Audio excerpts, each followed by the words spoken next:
Bonjour à toutes, bonjour à tous, très content de vous retrouver aujourd'hui pour le débrief de la rencontre entre Saint-Étienne et Caen. Victoire 1-0 de nos Verts, tout a commencé très bien, parce que le but est arrivé au bout de 5 minutes, vraiment 5 bonnes premières minutes de la part de l'AS Saint-Étienne, on va y revenir. Et là, ce qui est le plus important en tout cas, c'est qu'on met la pression sur Angers, parce que là, à l'heure où je vous parle, c'est juste après le match, on est provisoirement deuxième de ce championnat en attendant la rencontre d'Angers contre le Paris FC, un match qui va être très difficile pour eux, je l'espère en tout cas du côté de Charletti. Je suis pas tout seul aujourd'hui pour ce débrief, je suis en compagnie de DX, je pense que tu es très heureux aujourd'hui de tourner un débrief avec une nouvelle victoire. On s'était quitté sur une défaite, je crois, tous les deux. Et là, on se retrouve avec une victoire. Qu'elle fait du bien, celle-là. Je pense que c'est le plus gros soulagement que j'ai depuis le début de saison. Elle fait énormément de bien. Elle tombe à point nommé au meilleur des moments. Donc très heureux de faire ce débrief avec toi après cette victoire très difficile à obtenir. Ah oui, quelle victoire est vraiment hyper compliquée à obtenir, ça c'est sûr, parce que ça n'a pas été une partie de plaisir pour les Verts. On aurait pu le penser en voyant l'entame de match de la part de l'AS Saint-Etienne. On y reviendra d'ailleurs sur ces entames de match, parce que d'habitude elles sont compliquées. Là, ça a un petit peu été l'inverse, hein, une très belle entame de match, et après, ça s'est compliqué pour l'AS Saint-Etienne. Allez, on va pas traîner plus longtemps, nous on va aborder ce débrief en parlant bien évidemment de la composition stéphanoise, parce qu'il y a eu pas mal de changements par rapport au match contre Grenoble.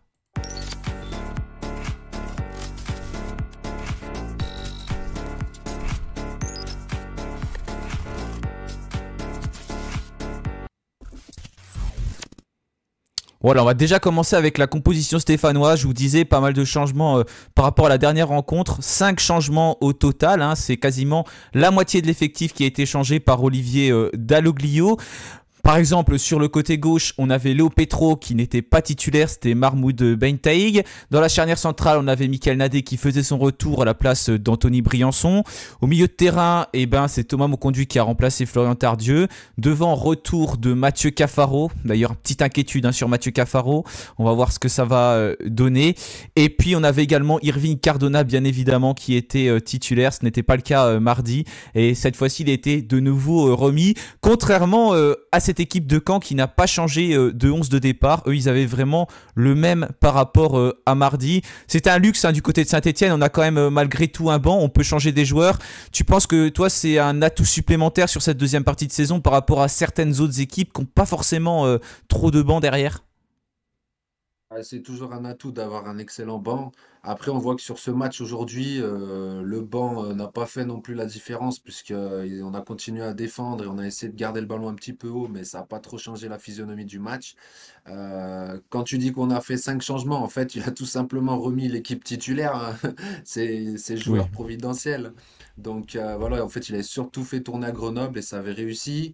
On peut pas dire que Caen n'a pas bien fait de ne pas faire tourner parce qu'ils ont maîtrisé le match. On gagne 1-0, mais avec moins de réussite et plus d'efficacité des Canets, on aurait pu ne pas gagner ce match, ça c'est sûr. Oui, tout à fait. Et puis d'ailleurs, j'étais en train de regarder un peu les statistiques là. Quand on parle de la maîtrise du jeu, c'est la possession de balle surtout, même si ça fait pas tout, hein, bien évidemment, ça on le sait. Mais c'est Caen qui finit avec la possession, alors que je me souviens, Beansport montrait les statistiques au début du match, dans les 20 premières minutes. C'était Saint-Etienne qui avait 65 par là de pourcent de possession. Ça veut dire que vraiment, Caen a réussi petit à petit à prendre la maîtrise du jeu. Bon, dès la 5-10e minute de jeu, c'est vrai que quand un petit peu resserré, si ça se trouve, si on regardait au début, on avait vraiment une maîtrise du jeu plus importante. Mais en tout cas, ça montre que quand a petit à petit mis le pied sur le ballon tout simplement pour nous poser quand même quelques difficultés.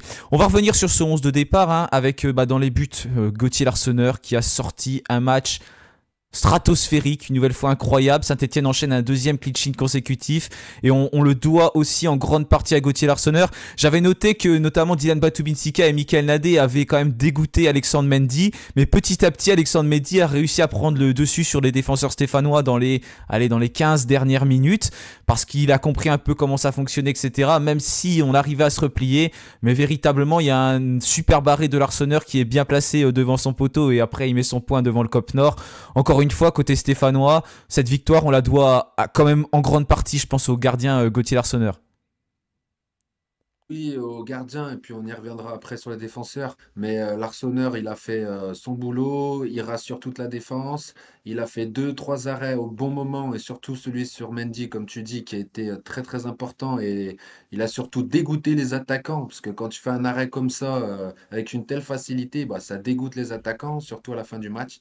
Donc oui, oui, l'Arseneur, clairement, c'est grâce à lui aussi le clean sheet aujourd'hui, sans problème. Ouais, une nouvelle fois, il prouve que c'est tout simplement le meilleur gardien du championnat avec ce match. Et il est rassurant vraiment dans tous les domaines. J'ai pas fait attention, mais je suppose que c'était lui, le capitaine stéphanois, en l'absence d'Anthony Briançon, ce qui est tout à fait logique. Sur le côté gauche, donc c'était le retour de Léo Petro. Léo Petro, il a tendance à passer au travers de ses matchs ces derniers temps. C'est Mahmoud Bentaïk qui avait pris sa place mardi. Je sais pas ce que tu as pensé toi du match de Petro, mais personnellement, surtout sur la deuxième mi-temps dans ses interventions au niveau des tacles, c'est quelque chose que j'ai apprécié. Il est notamment à l'initiative du premier but, même s'il y a encore quand même du déchet, et certaines fois je trouve que il a tendance à se faire beaucoup passer sur son côté gauche, mais il y avait quand même du mieux concernant Léo Petro. On pouvait attendre d'ailleurs je pensais que ça allait être, comme j'avais mis dans ma composition, le retour de Masson sur le côté gauche et à droite Apia, mais finalement peut-être qu'Apia a été jugé trop juste. On y reviendra tout à l'heure parce qu'il a fait aussi une très très belle entrée, Denis Apia. Voilà, juste concernant Léo Petro, toi qu'est-ce que tu as pensé par rapport à un Mahmoud Bentayk qu'on a pu voir notamment mardi dernier? Pour ceux qui me suivent sur ma chaîne, ça fait 3 matchs que Léo Petro, je le descends un petit peu. Je suis pas du tout content et c'est un peu le maillon faible. Et aujourd'hui, eh ben, pour moi, il a fait un très très bon match. Que ce soit défensivement, il a aussi créé la passe qui a permis le but. À la 5e minute, c'est lui qui donne à Cardona. Cardona remise pour Mouefek et il y a le but. Donc, il a amené, on va dire, offensivement un petit peu. Il a été très bon sur les tacles, il a été très combatif. Non, en tout cas, par rapport aux dernières sorties qu'il a fait, on va lui dire que c'est un très bon match aujourd'hui, il n'y a pas de souci. Bon, ouais, c'est un bon match pour lui, ça c'est évident. Et on retrouvait donc à ses côtés Dylan Batsubinsika, Michael Nadé. On va pas revenir sur cette charnière parce que c'est une charnière centrale qui fonctionne, hein, on le voit. Heureusement pour Nadé qu'on a gagné contre Bordeaux, parce que peut-être qu'il y aurait un petit doute, hein, pour lui. Ce renversement, je pense, a aussi influencé sur sa fin de saison. Mais voilà, les deux défenseurs stéphanois qui ont fait un super match. On avait également Masson sur le côté droit. Alors, je sais pas ce que t'en as pensé, toi, de Masson, mais personnellement, j'ai pas été super satisfait de sa prestation. Il y a du bon, mais il y a beaucoup, beaucoup de moins bon, avec beaucoup de pertes de balles. Il y a quand même des choses qui sont allouées, qui sont très bonnes, parce que notamment à un moment donné, pour le coup, je crois que c'est lui qui perd un ballon, et il arrive à revenir à arrêter un peu l'attaquant Canet, mais sinon, je trouve que c'est globalement insuffisant, et depuis quelques matchs, Masson qui est quand même de plus en plus en difficulté. Je sais pas quel est ton avis là-dessus, mais j'ai un petit peu de mal avec Masson ces derniers temps. Je trouve moins en jambes et moins concentré sur certaines actions. D'accord. On voit le pendant avec Petro. Aujourd'hui, c'était un match qui a bien réussi à la défense parce qu'on a énormément défendu. Et indirectement, ben, Masson, il est quand même meilleur quand on a beaucoup le ballon et quand il peut courir dans son couloir, attaquer, attaquer. Là, on a vu qu'il pêche physiquement, il n'a pas été inspiré et surtout, il fait des pertes de balles, mais c'est une ou deux, mais par match. Et alors là, il y en a une qui se rattrape seule. Mais il y en a une, mais heureusement que ses potes lui rattrapent sa boulette parce que Mendy, il file au but. Mm. Un jour, alors j'espère que ça va pas arriver contre Guingamp, Rodez ou Quevilly, mais s'il nous fait une boulette au mauvais moment, ça peut piquer, hein. Ouais, ouais, il y a beaucoup d'erreurs, moins de concentration. Voilà, peut-être que c'est parce que c'est la fin de la saison, même si lui, il a pas forcément beaucoup, beaucoup joué en début de saison non plus, même avec son club. Mais voilà, il y a quelques petites approximations. On retrouve un peu le Masson, de toute façon, qu'on connaissait déjà quand il évoluait à Saint-Etienne sur ces aspects-là. Et c'est vrai qu'en ayant beaucoup moins la maîtrise du jeu, t'as tout à fait raison, parce que c'est un joueur qui apporte beaucoup, je trouve, aussi sur le plan offensif. Et bah forcément, quand on est moins offensif, c'est un joueur qu'on voit moins. Et on sait que techniquement, que défensivement, ça peut parfois être compliqué pour lui. Mais voilà, pour la charnière centrale et la défense stéphanoise qui n'a pas pris de but, et ça c'est bien l'essentiel une nouvelle fois, avec un nouveau clean sheet. Mine de rien, la différence de but va peut-être compter aussi à la fin de la saison, et on remet plus 2, donc ça c'est très très important pour la fin.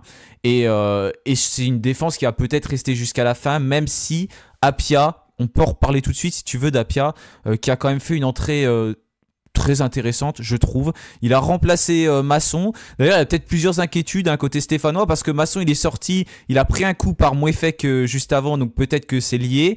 On a Masson, on a Cafaro aussi. Voilà, je voulais quand même revenir dessus parce que je vais oublier Cafaro. Bravo à lui parce que dès le début du match, il a été touché, fracture au niveau du nez, et il a quand même joué toute la première mi-temps. Il s'est accroché, il s'est battu. C'est une douleur qui est très importante, c'est très très difficile de jouer comme ça. Et il a quand même tenu sa place. J'ai pas trop compris pour le coup pourquoi on l'a pas sorti avant parce qu'on savait, voilà, les médecins avaient vu et je trouve que cette prise de risque elle est un petit peu inutile. Mais mine de rien, Cafaro il s'est accroché et même d'ailleurs il sort à la 50e minute, il aurait dû sortir à la mi-temps. Bref, mais bon en tout cas c'est un joueur qui s'est accroché, qui a tout donné malgré ce qui lui passait, malgré ce qui s'est passé et il a fait voilà un match qui est correct. Il est difficile à juger son match parce que par rapport à ce qu'il a eu, moi je trouve il y a des déchets. Je suis d'accord avec ce que tu vas penser, mais c'est difficile de juger sa prestation aujourd'hui par rapport à ce qu'il a eu. Quand t'es touché comme ça, voilà, il a déjà pu tenir sa place et moi je trouve que c'est déjà très intéressant. Si tu veux rebondir déjà sur le match de Denis Sapia et son entrée en jeu.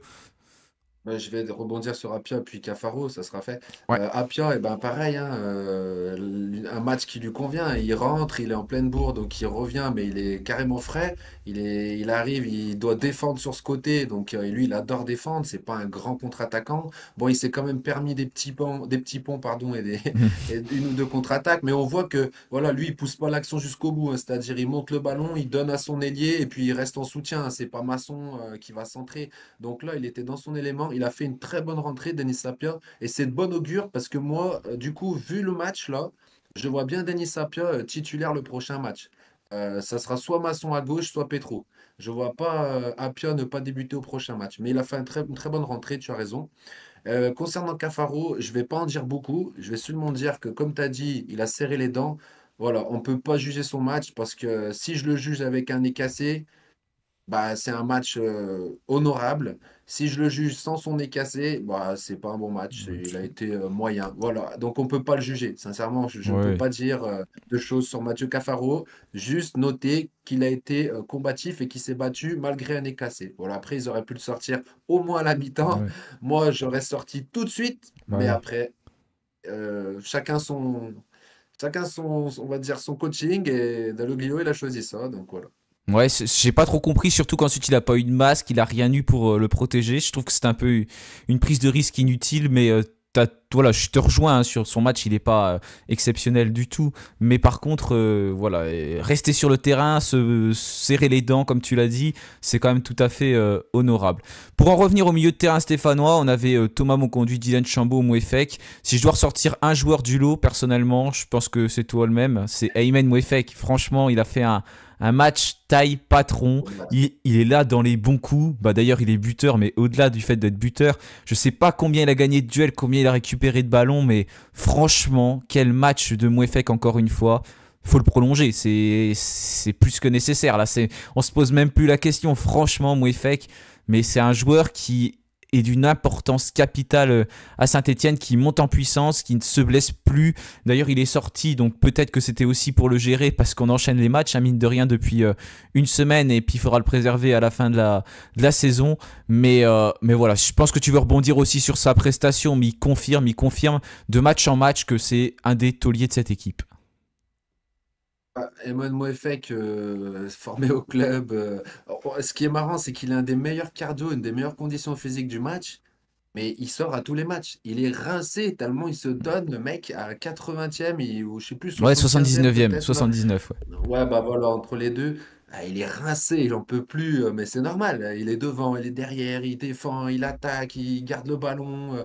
Enfin, c'est vraiment un très très bon joueur. J'espère vraiment qu'il va prolonger. Il faut absolument le garder.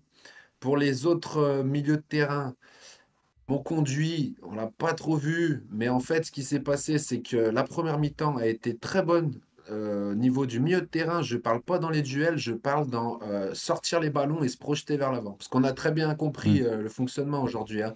On a laissé le ballon à Caen parce qu'on pouvait pas faire autrement, on n'arrivait pas à faire autre chose. Donc ils ont carrément dit, les gars, il y a 1-0, on fait des contres. Voilà, c'était clair, leur objectif, c'était ça. Bon, ça a payé. Et sur la première mi-temps, Chambos a été très bon dans l'utilisation du ballon et Mokondu a été bon aussi. Après, en deuxième mi-temps, Mokondu beaucoup plus difficile. On l'a quasiment pas vu. Et Chambaud, enfin, un peu en demi-teinte, mais à l'image de l'équipe, j'ai envie de dire. Oh. Donc voilà, ils n'ont pas été dans l'impact physique, mais pour se projeter vers l'avant, ils ont été corrects dans l'utilisation du ballon, on va dire. À part Emem Wefek, lui, il a surnagé dans Ouais. tous les compartiments du jeu. Voilà. Ouais, franchement, énorme match de Mouefek pour Chambaud. Il enchaîne les matchs. Au bout d'un moment, je pense qu'il commence aussi à être épuisé. Et franchement, c'est un joueur qui a une grosse capacité d'endurance. Qui, dans les efforts, il les fait absolument tous. Donc, il n'y a rien à lui reprocher. Et pour passer rapidement à l'attaque, donc on a déjà parlé de Cafaro. Et il y a deux joueurs qui nous restent, qui ont vécu des prestations complètement différentes. On va commencer par Irving Cardona. Cardona qui a fait encore une fois, j'ai trouvé un super match. En deuxième mi-temps, quand on a été mis un peu plus en difficulté, il s'est décalé un peu plus sur le côté droit. Donc là, ça a été aussi important pour nous.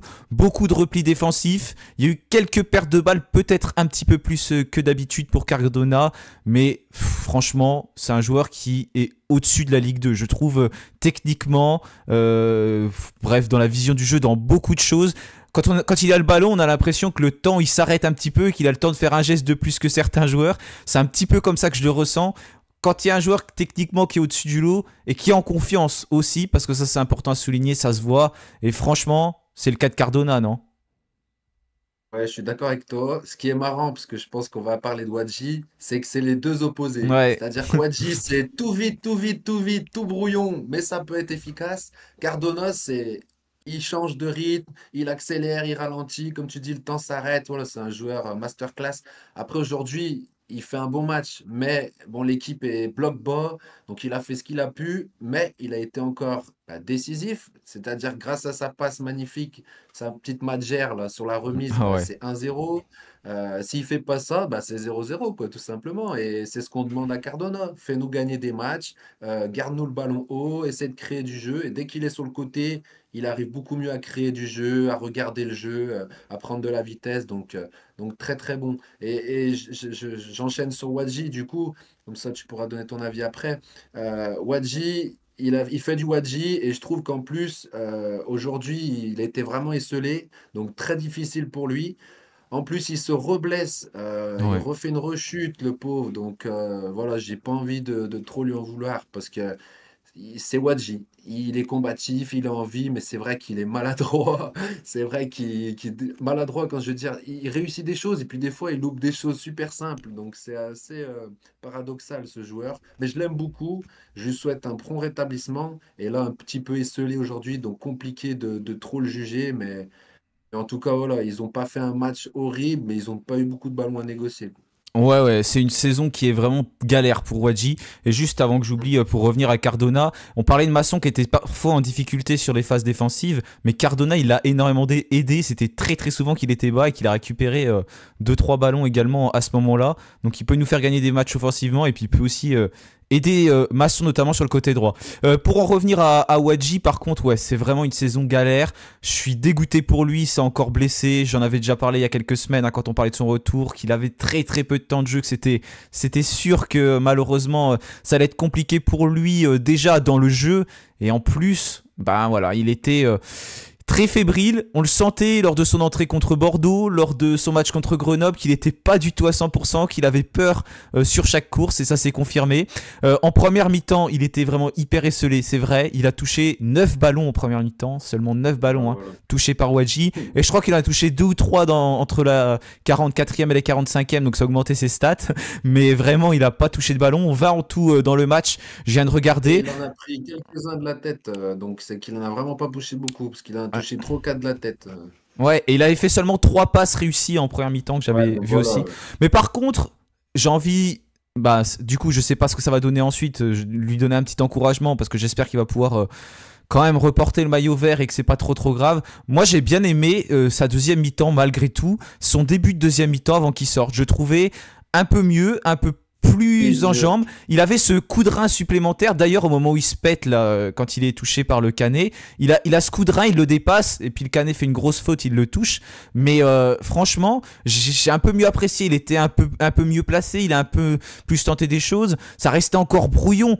Et c'est un joueur qui a souvent du mal à lever la tête parce que en première mi-temps, il a eu très peu de ballons, mais quand il en avait, il y avait des appels de balles à droite ou à c'est gauche vrai. de Cardona ou Cafaro ou même Chambaud. Et souvent, il levait pas la tête, il courait tête baissée. Et puis, malheureusement, il a raté un ou deux Vas-y. décalages comme ça. Voilà, c'est parce qu'on dit qu'il est pas en forme sur le plan physique, mais il n'y a pas que le plan physique, hein. Il y a aussi la façon de voir le jeu, et ça, c'est aussi parce qu'il manque clairement pas forcément de rythme là pour le coup, mais qui manque de match, quoi. Il manque de repères sur le terrain, voilà.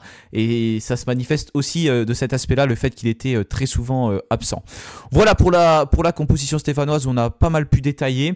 Globalement sur le match, il n'y a pas grand-chose à dire, hein, mis à part que l'entame de match stéphanoise, elle a été vraiment très très très bonne, hein. On parlait des entames de match dernièrement qui n'étaient pas bonnes du tout, ça énervait un peu Dalloglio. Et là, avant de marquer, on marque à la 5e minute. On a déjà frappé 2 fois avant. On a Chambaud qui frappe et on a Cafaro, je crois, qui frappe aussi. Et après, on a Oui. ce but qui est magnifique. Ça part d'une touche. On a mon conduit, je crois, qui remet à Petro. Et Petro qui trouve dans l'intervalle Cardona, qui met une espèce de magère pour trouver Moefek, qui est super bien placé à l'entrée de la surface et qui marque. Oui, il y a aussi une défense de Canès qui est peut-être un petit peu à l'agonie sur cette action, mais c'est un but d'école, c'est un but qu'on aime voir, c'est quelque chose que tu travailles à l'entraînement. Franchement, le but stéphanois dans la construction, il est vraiment magnifique. Je sais pas ce que t'en as pensé, toi, de ce but, de ce jeu en une touche de balle. On voit quand on joue en une touche de balle, tout de suite, n'empêche, ça accélère vraiment les choses. Ah, c'est le football, quoi, hein. Quand Ouais. tu mets en retard la défense, avec des choix très rapides, très simples et très précis. Moi, je tiens à noter trois temps. Tout simplement, féliciter Petro qui allait de l'avant, qui a fait une passe vers l'avant, qui a pris un risque. Donc bravo, il a vu Cardona. Féliciter Cardona pour son talent parce que la Madjer, elle est exceptionnelle. Et surtout, ben, féliciter Mouefek qui met une frappe pied gauche enroulé.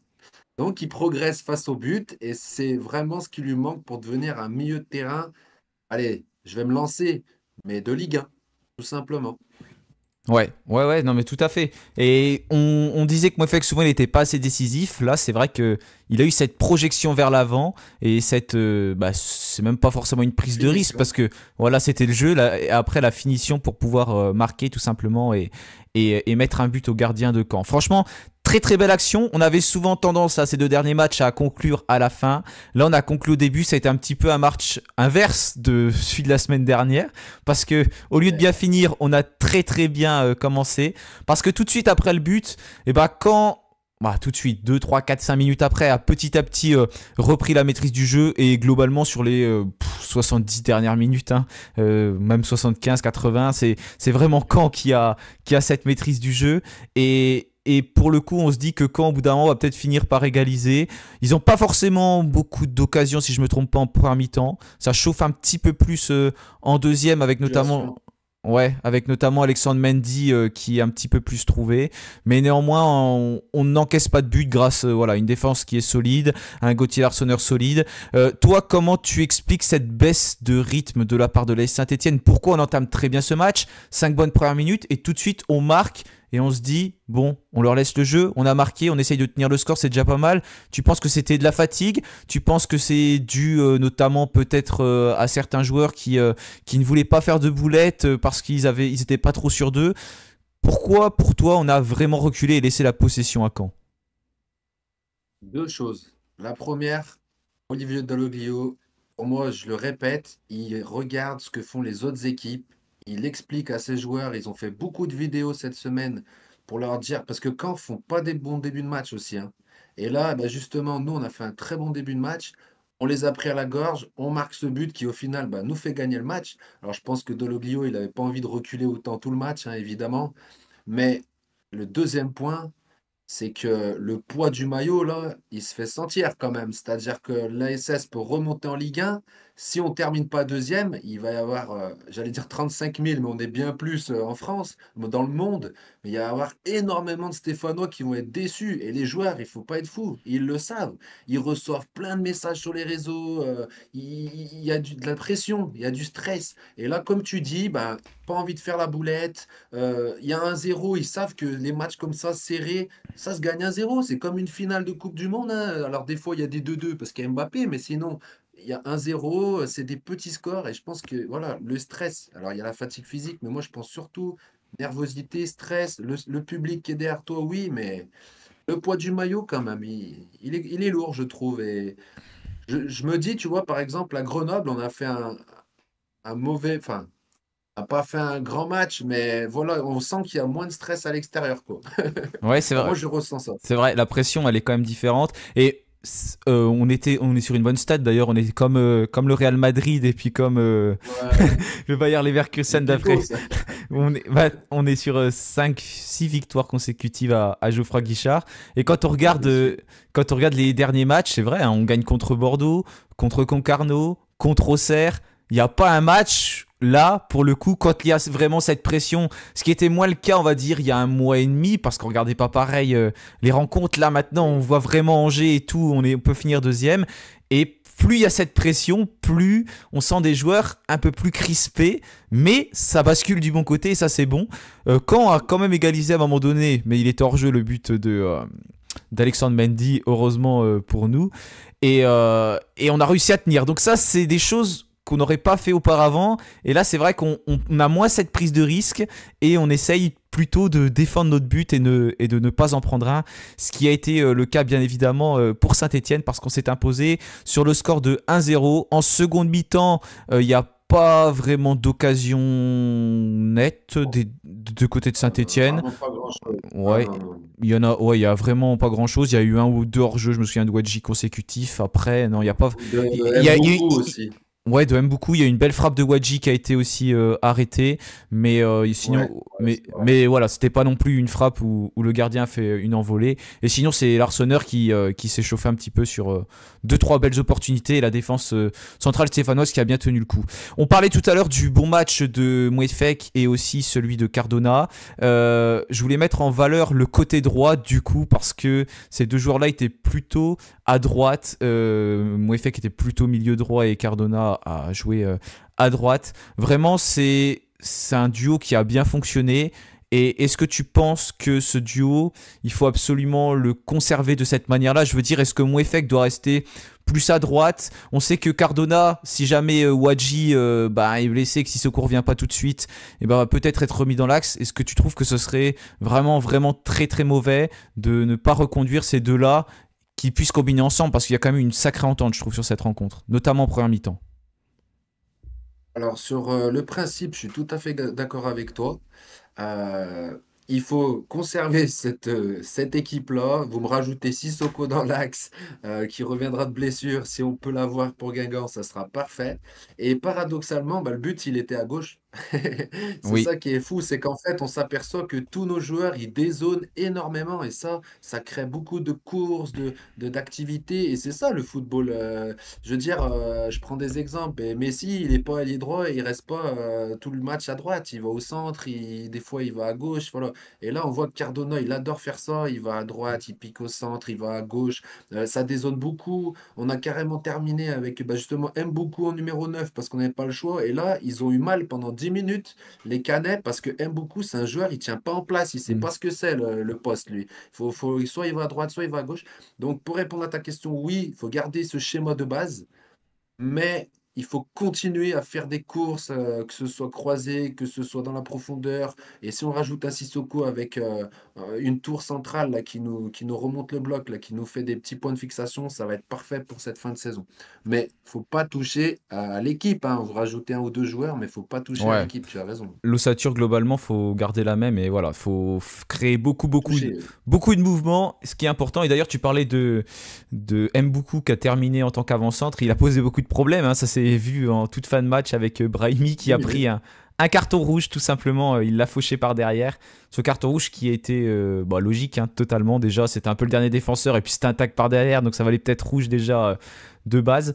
Mais c'est vrai que ça a posé beaucoup de problèmes et je suis content de voir qu'on a des arguments, hein. On peut faire rentrer pas mal de monde, on peut changer un petit peu, mais malgré tout, on voit quand même qu'il y a une ossature qui est très importante. La seule chose où je suis un peu plus inquiet, c'est voilà, il va falloir surveiller quand même Cafaro ce qui se passe, il va falloir surveiller Wadji, et il va falloir surveiller Masson, et en espérant qu'Ibrahim Sissoko revienne très très rapidement.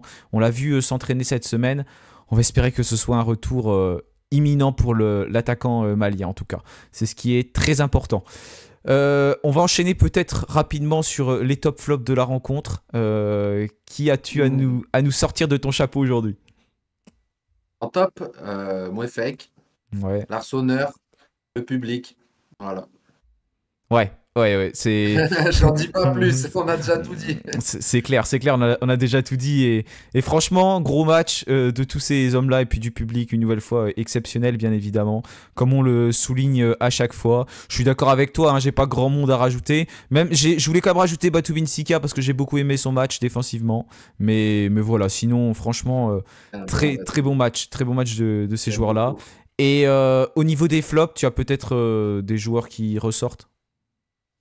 Écoute, on n'a pas fait un bon match offensivement parce que quand on avait la balle, on a fait un très bon match défensivement. Donc, une fois n'est pas coutume, je vais pas mettre de flop et je vais Ok. rajouter des tops. L'entrée de Bouchouari et de Bentaïg, même si ils ont des difficultés parce qu'ils sont pas à leur poste. Alors Bentaïg, il joue ailier gauche, pour moi c'est son poste. Ainsi que Ouais. Cafaro est blessé, on pourra mettre Bentaïg, il n'y a D'ailleurs, on pas de aurait dû le souci. trouver à un moment donné à gauche, là. Je sais plus qui c'est qui l'a pas décalé. Oui, Mon oui, conduit, je crois, non? Il aurait dû le oui, décaler c'est à ça. gauche, là, ouais. Mais, mais surtout les rentrées des joueurs, tu as des joueurs qui rentrent, mais qui font le job. Eux, ils rentrent, ils ont la dalle. Bouchouari, là, il avait la dalle. Il s'est jeté sur tous les ballons. Bentaïg, il avait la dalle. Donc je remets des flops sur ces joueurs rentrants. Même Tardieu, que je trouve pas terrible titulaire, il rentre, il a la dalle.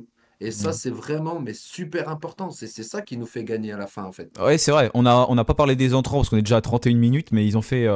Je l'ai fait, du coup, Ah, c'est bon. voilà, c'est bien, très bien, bravo. Ils ont vraiment été très très importants. Moi, j'ai juste malheureusement un flop à rajouter. C'est la première mi-temps de Wadji que j'ai pas aimé, mais voilà, faut les quand même le dire parce que ça a quand même été un flop. Et puis l'activité défensive peut-être de Masson qui a été un petit peu plus compliquée aussi. Ouais.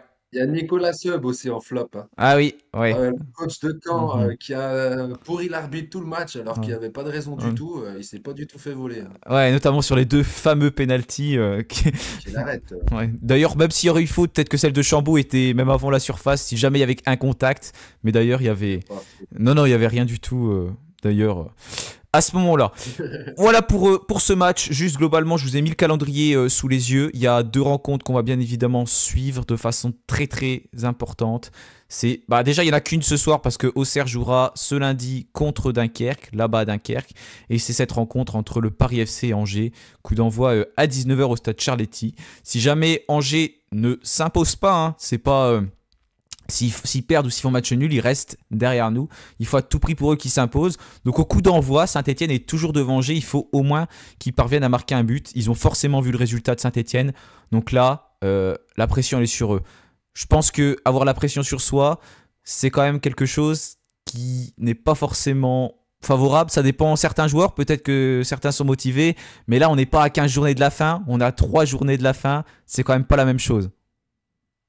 Ah, là, ils se déplacent en plus. Ils ne jouent pas chez eux, hein. Ils se Non, ils se déplacent déplacent, ouais. au Deuxième PFC. fois Paris, consécutive. ils Ouais. sont, voilà, Paris, ils sont cinquième. Donc, eux, pareil, ils jouent la montée en Ligue 1, hein. C'est pas rien, hein.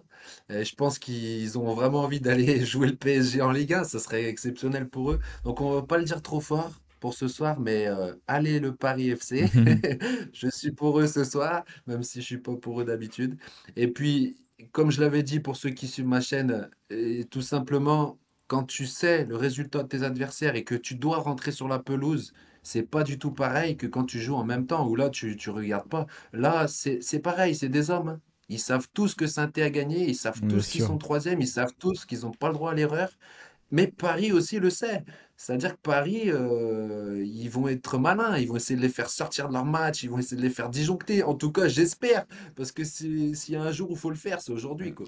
Ouais, et puis Paris, c'est aussi que Caen a perdu et Caen qui était un concurrent pour Paris, parce qu'en cas, Eh en cas de oui, victoire de Caen, il passait devant Paris, et comme tu l'as dit, Paris est cinquième et veut terminer le plus haut possible. Notamment, c'est mieux de terminer quatrième que cinquième, parce que le barrage, tu le commences à domicile. Donc il y a beaucoup aussi de choses qui sont importantes pour les Parisiens. Et d'ailleurs, je viens de le remarquer au classement, ce soir, suivant les résultats, on peut potentiellement assurer notre place sur le podium. Bon, c'est que mathématiquement, parce que on sait très bien qu'elle est assurée maintenant parce qu'on a 10 points d'avance sur Rodez. Il leur reste 12 points possibles à prendre, donc potentiellement ils peuvent passer devant nous.